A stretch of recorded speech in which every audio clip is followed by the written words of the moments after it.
محترم سامعین کرام، حضرت ابو امامہ رضی اللہ تعالی عنہ سے روایت ہے کہ رسول اللہ صلی اللہ علیہ وآلہ وسلم نے ارشاد فرمایا کہ جب ابلیس زمین پر آنے لگا تو اس نے اللہ تعالیٰ سے عرض کیا، اے پروردگار، تو مجھے زمین پر بھیج رہا ہے اور آندہ درگاہ کر رہا ہے، میرے لیے کوئی گھر بھی بنا دے۔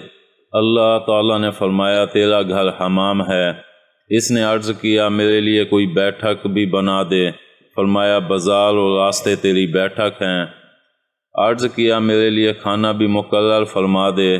فرمایا، تیرا کھانا ہر وہ چیز ہے جس پر اللہ کا نام نہ لیا جائے۔ عرض کیا، میرے پینے کے لیے بھی کوئی چیز مقرر کر دیجئے۔ فرمایا، ہر نشہ آور چیز تیرا مشروب ہے۔ عرض کیا، مجھے اپنی طرف بلانے کا کوئی ذریعہ بھی عنایت فرما دیں۔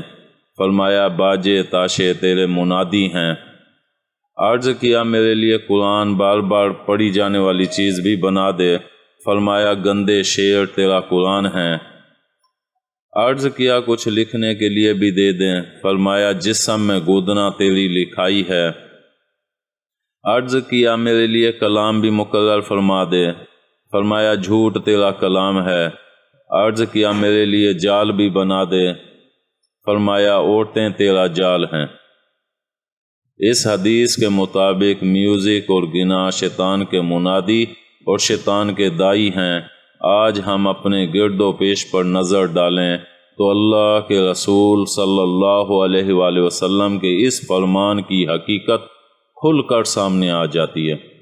امید ہے آپ کو ہماری یہ ویڈیو پسند آئی ہوگی۔ پسند آنے کی صورت میں لائک کریں، کمنٹ کریں اور شیئر کرنا مت بھولیں۔ ملتے ہیں اگلی ویڈیو تک۔ اللہ حافظ۔